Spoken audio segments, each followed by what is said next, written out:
Hola compis, soy Cañite62 otra vez y esto es...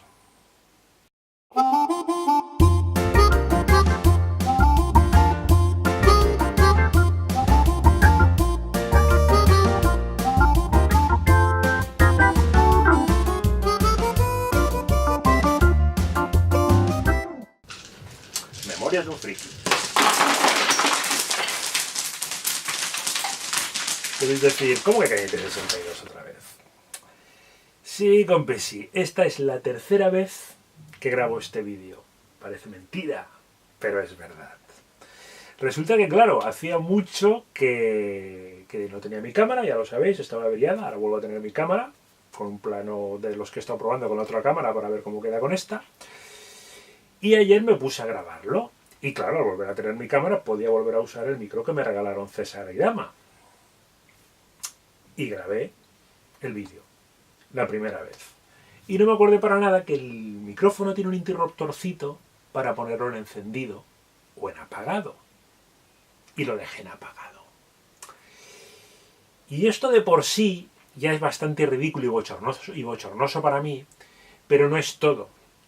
Porque resulta que cuando me di cuenta antes de desmontar el chiringuito, dije, hostia, bueno, va, pues ceno y tal, porque esto era antes de cenar, ceno y tal, y luego lo vuelvo a grabar, como lo tengo todo montado, lo grabo en un momento, no me va a quedar igual, porque yo como no uso un guión, sino que uso solo unas pautas y voy improvisando, pues no me va a quedar igual, pero bueno, voy tirando lo que me acuerdo y tal, y va, más o menos, no sé qué, vale. Pero resulta que teóricamente, mirando así en la Canon y tal, teóricamente tiene una manera de que yo pueda ver si hay micro y si está grabando con el micro, si está grabando sonido. Y me puse a probar dándole al interruptor del micro, quitándole el interruptor del micro y tal, y no sé qué. Y bueno, pues va, después de hacer una prueba de sonido, se hizo una prueba de sonido, hice estas pruebas y me puse a grabar.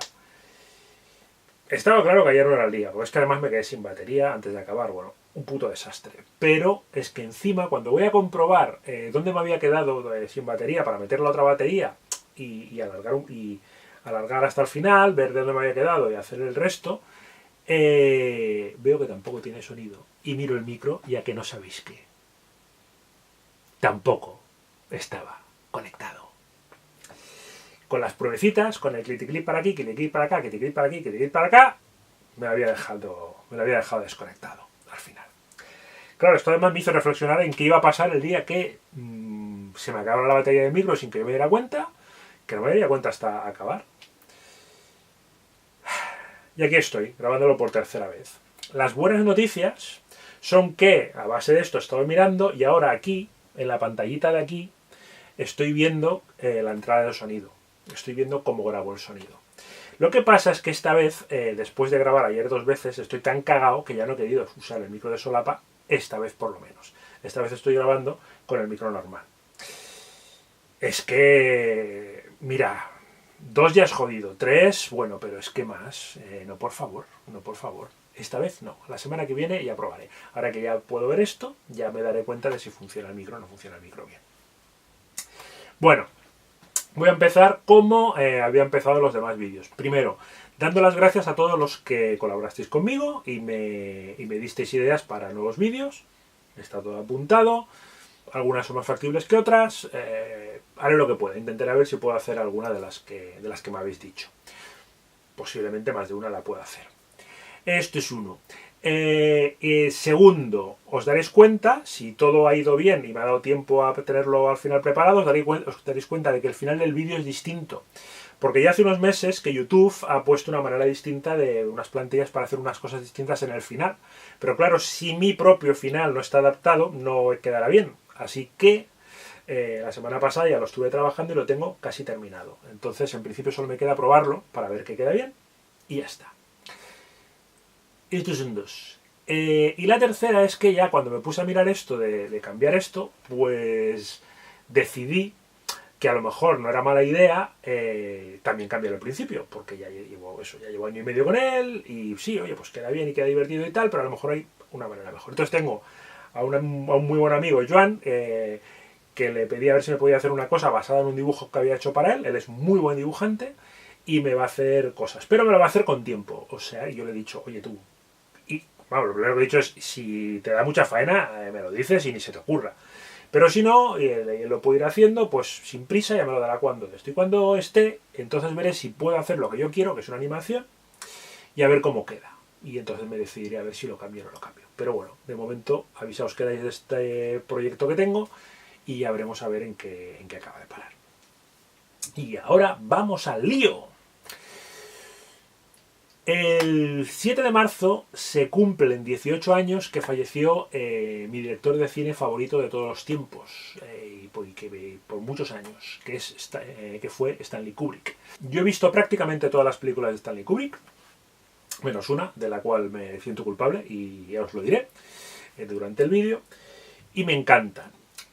Y os voy a ir explicando lo que me parece a mí cada película. Ya sabéis que yo no soy un comentarista cinematográfico muy técnico y tal, sino que simplemente os digo lo que me parece a mí, lo que me gusta a mí y las 4 cositas que conozco de alguna de las películas. Así que mientras voy hablando, por aquí detrás, este vídeo que he puesto de Watch Mojo, iréis viendo escenas de películas de Kubrick. Hay que decir que Kubrick, a pesar de ser para muchas personas el mejor director de todos los tiempos, jamás recibió un Oscar por mejor dirección. De hecho, prácticamente con su nombre solo recibió un Oscar, que fue a los mejores efectos especiales de 2001. Sí que había otras películas suyas que han tenido premios a la fotografía, premios a actores secundarios y actores principales, premios diversos. Pero no eran los premios al director, o sea, no eran premios a un guion en el que hubiera participado, no era un premio a la dirección y no era un premio a la mejor película. Estos premios nunca los recibió, más justa o menos justamente, posiblemente injustamente. No voy a entrar en las primeras películas que hizo, porque aunque sí que he visto algunas, he visto por ejemplo un documental que había que se llamaba Fleeing Padre, que era de un cura que usaba una avioneta para desplazarse entre los sitios donde tenía que ejercer de cura. Me voy a centrar más en las top, en las películas más importantes de él. Y esto empieza en 1957 con Senderos de Gloria, protagonizada por Kirk Douglas. Una película ambientada en la Primera Guerra Mundial, en las trincheras de Francia, frente a las trincheras alemanas, y en la que ya Kubrick marca una de las cosas que sería su marca de la casa siempre que hacía una película de tema bélico, que es que sus películas son bélicas, pero a la vez son muy pacifistas y son una crítica brutal al estamento militar. Tiene 3 películas, bueno, 2 películas y algo, que tocan el tema militar y siempre se muestra absolutamente crítico. En esta película, en Senderos de Gloria, que simplemente se ve la visión de lo que es una misión sin sentido simplemente por criterios militares, de un ataque a una posición, y lo que significa el no obedecer una orden y cómo se comporta el estamento militar con los soldados que no han obedecido la orden. La película es una crítica bestial a esto, al sistema militar de yo te doy una orden y tú, a menos que te sea literalmente imposible, la tienes que cumplir o morir. O sea, si todos mueren, demostraréis que la orden era imposible de cumplir. Pero si no, si retrocedes, si huyes, entonces demostrarás que la podías haber cumplido, pero simplemente eres un cobarde, con lo cual mereces la muerte, el juicio o lo que sea. En la película, Kirk Douglas, que en su personaje en la vida civil es abogado, representa a sus hombres, a los hombres que se someten a un juicio militar, intentando usar el criterio civil. Pero claro, el criterio civil no funciona en un tribunal militar. Un tribunal militar utiliza las reglas militares y se acabó. Y las reglas militares tienen de lógica lo que yo de bombero, más o menos. Bueno, tienen menos, porque yo he hecho un cursillo de bombero en el trabajo y entonces, por lo menos, es igual. Total, la película está hecha en blanco y negro, es una pasada, unos planos brutales, tanto los planos de batalla, los planos de trinchera y sobre todo el coger todo eso, el meterte en lo que es el comportamiento militar y la estructura militar a fondo. Una película imprescindible para todo el que le guste el tema de la Primera Guerra Mundial y para todo el que le guste el buen cine. Durante el rodaje de Senderos de Gloria, pues eso, como era protagonizada por Kirk Douglas conoció a Stanley Kubrick. Cuando empezó a preparar para rodar Spartacus, de hecho, empezó a dirigirla Anthony Mann. Lo que pasa es que Anthony Mann, al cabo de una semana, Kirk Douglas lo despidió, porque era, además de actor, era productor de la película. Y entonces se acordó de Stanley Kubrick y dijo, bueno, este tío me ha gustado cómo trabaja, además es un tío joven, que no tiene mucha idea, lo voy a coger y a poder hacer un poco con él lo que quiera. Y se trajo a Stanley Kubrick. Y claro, evidentemente se equivocó, porque Stanley Kubrick era un buen director, pero desde luego no era un director fácilmente manipulable. Y hizo, pues, es la película de la que Kubrick estaba más descontento, porque es una película sobre la que no tuvo control total, que era lo que a él le gustaba. A él le gustaba tener el control total de todo, guión, exteriores, decorados, los actores, le gustaba todo. Y aquí, claro, todo esto ya se lo encontraba hecho, y entonces él tenía que trabajar con lo que tenía. Y aún así, hizo un trabajo magistral. Spartacus es una película de romanos, nunca mejor dicho, de las típicas que dan siempre en Semana Santa o en Navidades, con Kirk Douglas, con Jan Simmons, con Charles Laughton, con Tony Curtis y con Laurence Olivier, que por cierto los personajes de Laurence Olivier y Tony Curtis tienen unas conversaciones muy interesantes en los que hablan de ostras y caracoles, y de esta manera están hablando de la homosexualidad y de la elección de esa homosexualidad sin llegar a nombrarlo para no entrar en los temas de censura de aquellos tiempos. Hay unas muy buenas escenas de batallas contra legiones romanas. Esas batallas se rodaron cerca de Madrid y parece ser que los legionarios que formaban esas legiones, los extras que formaban las legiones, eran soldados de infantería españoles puestos para hacer la película. En 1962 Kubrick dirige Lolita. Que esta es la película que yo no he visto. Es mea culpa, no he visto Lolita. Y eso que hasta la tengo en DVD. Pero, ¿sabéis aquello de que nunca encuentras el hueco? Pues nunca encontré el hueco. Por lo tanto, no voy a hablar de ella. Solo voy a decir que, como casi todas las obras de Kubrick, está basada en una novela. Porque Kubrick era muy dado a hacer guiones adaptados. Que yo recuerde, el único guión original era el de 2001, porque solamente está basada de pasada en un relato corto de Arthur C. Clarke que se llama El Centinela. Pero bueno, hablaré de eso cuando llegue a 2001. En 1964, Stanley Kubrick hace Teléfono Rojo, Volamos hacia Moscú, que curiosamente es la primera película que yo vi de Stanley Kubrick, porque la dieron por televisión y yo recuerdo haberla visto de crío. Y me impresionó bastante. Curiosamente, una semana antes había visto Límite de Seguridad, que es como si dijéramos, es una película protagonizada por Henry Fonda, es como si dijéramos la versión seria. O sea, un bombardero americano cargado con bombas nucleares que se dirige a Moscú porque ha recibido unas malas instrucciones y se dirige a Moscú a bombardear Moscú. Y todo lo que se ve es el diálogo entre el presidente de los Estados Unidos y el premier ruso a través del teléfono rojo, para ver cómo solucionan ese problema y para ver si es verdad que es por casualidad y no es una cosa premeditada de los Estados Unidos. Una buena película que recomiendo ver. Pero Kubrick, rodada en blanco y negro, con Peter Sellers sobre todo haciendo 3 papeles maravillosos, haciendo de Dr. Strangelove, un hombre en silla de ruedas, con brazo ortopédico, con acento alemán y con una tendencia bastante dada a que se le escape un poquito sus orígenes nazis, por diciéndolo claro, el mismo presidente de los Estados Unidos y un oficial que hay en una base intentando controlar a un general que es el que ha hecho que un bombardero se dirija hacia Rusia. Es una película muy irónica, llena de humor negro, en el que se juega mucho, por ejemplo, con los nombres de los personajes. Hay nombres como Jack the Ripper, el mayor King Kong, que están ahí camuflados y solo te das cuenta si te fijas luego en los títulos de crédito, porque por el camino casi no te das cuenta. Como ya he dicho, esta es la que decía que es como media película militar, ¿vale? Porque, claro, trata el tema militar, pero desde una perspectiva un poco más, digamos, diplomática. Tiene momentos maravillosos, como la escena en la que el embajador ruso está en la sala de guerra haciendo fotos de los planos y George Scott lo pilla y empiezan a pelearse, y Peter Sellers, como presidente de los Estados Unidos, todo serio, le dice: caballeros, no pueden pelearse aquí, esto es la sala de guerra. Solo con esto ya queda claro cómo se toma el amigo en cachondeo el tema de militar y de la guerra. Eso, otra vez, o sea, cada vez que Kubrick pasaba por un género, hacía una obra cumbre. Y esta es una obra cumbre del humor, de la Guerra Fría, porque trata de la Guerra Fría, pero sobre todo de eso, del humor negro, del humor ácido y sin piedad, que critica todo el estamento militar y político, tanto ruso como americano, de aquellos tiempos.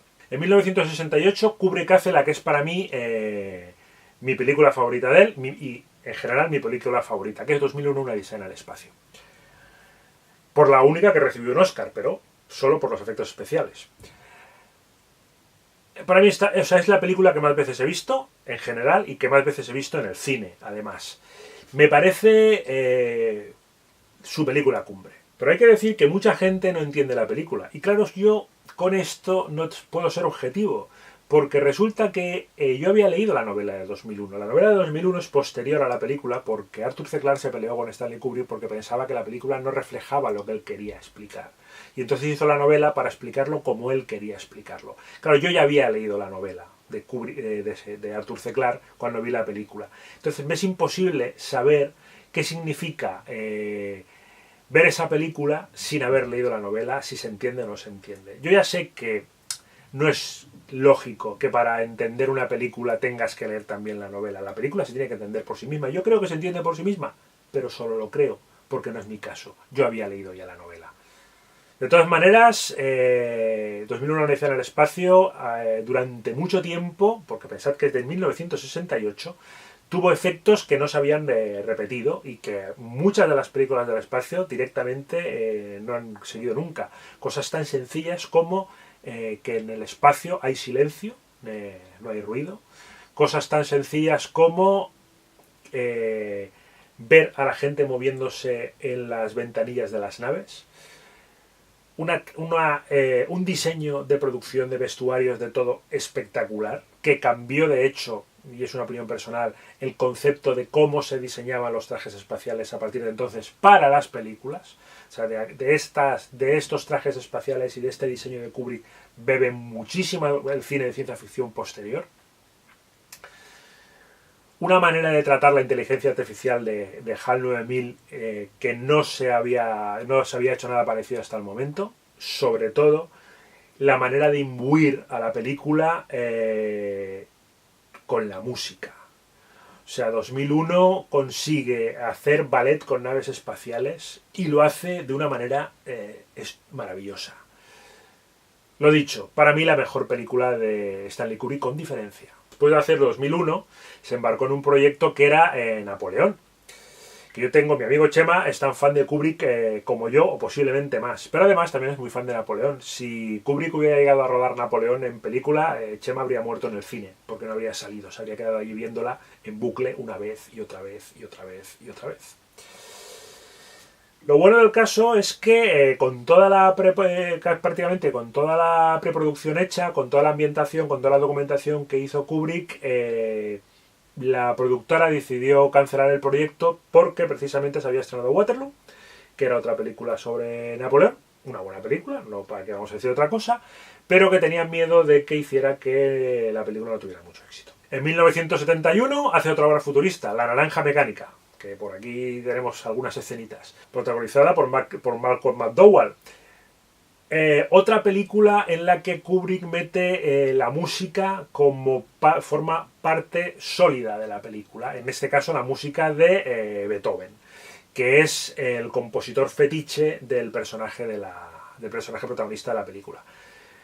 Es una película en un futuro indeterminado, que podríamos llegar a decir que es una película cyberpunk si no fuera porque no hay tecnología, pero sí en la ambientación así oscura y decadente de ese futuro. con bandas corriendo a sus anchas, haciendo lo que les sale lo que les da la gana, con la gente teniéndose que encerrar en casa para que estas bandas no las ataquen, con el estamento político tomando unas medidas que para contrarrestar esto, que a veces parece que sean todavía peores que los mismos delincuentes.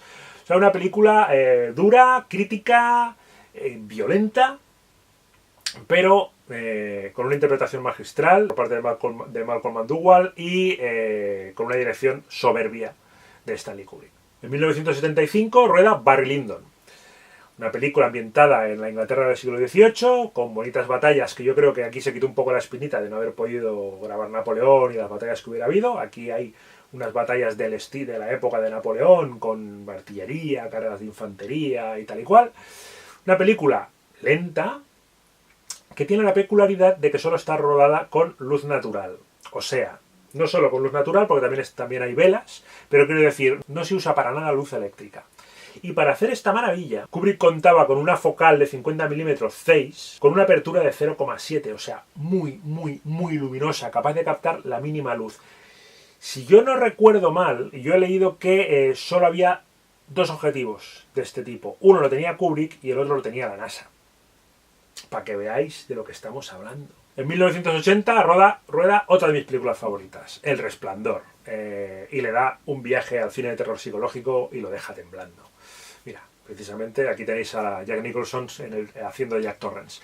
El Resplandor es otra pasada de película, un trabajo magistral de Kubrick, un trabajo brutal de Jack Nicholson como Jack Torrance, como el hombre que va perdiendo la chaveta según va pasando la película, con unas tomas en traveling desde ese patinete del niño por esos pasillos del hotel, claustrofóbico absolutamente. Hay que recordar que El Resplandor está basado en un relato de Stephen King y que es imprescindible verla en versión original, porque el doblaje que le pusieron, a pesar de que es un doblaje supervisado por Kubrick, el doblaje que le pusieron a la película es nefasto. O sea, es como ver una película completamente distinta. La intensidad que le da Nicholson y la intensidad que le da Shelley Duvall a los personajes, las voces en castellano no consiguieron para nada reflejarla.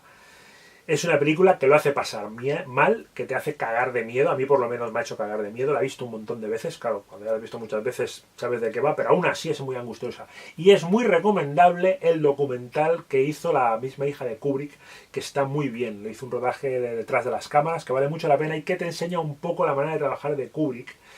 Y te demuestra que trabajar con él era algo bastante duro. Y en 1987 Kubrick se nos va a Vietnam y nos rueda Full Metal Jacket, la película definitiva sobre Vietnam. Full Metal Jacket está dividida en dos partes claramente diferenciadas, en las que está el entrenamiento de los reclutas nuevos en el campo de entrenamiento y luego las escenas de batalla en Vietnam. La gente recuerda sobre todo de esta película las escenas del campamento militar, del entrenamiento, porque son de las más gloriosas. Y eso se debe sobre todo al actor que interpreta al sargento instructor. Se llama R.L. Hermey y en realidad no era actor. En realidad era un ex militar que estaba haciendo de asesor militar para la película. Kubrick había barajado un par de nombres más para interpretar al sargento. Pero este hombre rodó un vídeo de 15 minutos diciendo insultos y obscenidades sin parar, que impresionaron tanto a Kubrick que decidió cogerlo para el papel. Y desde luego lo bordó. Tiene con diferencia las mejores escenas de la película. Y varias de ellas las tiene con otro personaje que le da un contrapunto muy interesante, que es el recluta patoso interpretado por Vincent D'Onofrio, que ahora lo conocemos por haber hecho, entre otras cosas, porque ha hecho un montón de cosas, por haber hecho de Kingpin en la serie de televisión Daredevil, que es una de las cosas más recientes por la que se le tiene en cuenta. Pues ellos dos tienen varias de las escenas con más cargadas de fuerza de esta película. Y en 1999 Kubrick rodó Ella es West Side y no llegó a estrenarla porque falleció antes. Y de hecho el montaje de la película ya no es suyo. Con lo cual se puede decir que no es una película 100% Kubrick, porque Kubrick muchas veces, como tenía mucho metraje porque hacía repetir mucho las escenas, y bueno, en el montaje le daba el toque final a la película. De hecho, esto de que hacía repetir mucho las escenas, uno de los que se habló bastante del tema fue precisamente Tom Cruise, protagonista junto a Nicole Kidman de esta película. Porque se habla mucho de una escena de entrar por una puerta que hizo repetir, no sé si fueron 70 y pico veces, mientras se cachondeaba de él y le decía: vamos Tom, sigue así, yo haré de ti un gran actor. Y estamos hablando de un Tom Cruise de 1999 que no era precisamente un desconocido, y era una estrella muy valorada en Hollywood.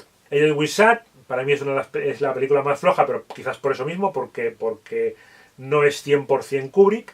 Pero bueno, toca así un tema de relaciones eróticas y sectas y tal, que tuvo en su momento, creó un poco de polémica porque había pues escenas de desnudos, sexo más o menos explícito y tal y cual. Bueno, Kubrick, todo lo que son planos, música y tal, como siempre. Lo que pasa es que, bueno, eso, al hacer el montaje, como no sabemos lo que hubiera hecho, pues a lo mejor hubiera quedado una cosa completamente distinta. Pues ya está, oye, hasta aquí hemos llegado. Todo el ratito se han estado moviendo las rayitas del micro, o sea que yo creo que esta vez esto habrá quedado, ¿no? Porque si ahora lo pongo otra vez y no tengo sonido, me voy a tirar de los pelos. Por hoy nada más. Estas han sido mis percepciones de las mejores películas de Kubrick. Ya sabéis, que comentadme las vuestras, dejádmelas por aquí abajo. Todas las opiniones son bien recibidas, tanto si os gusta Kubrick como si no.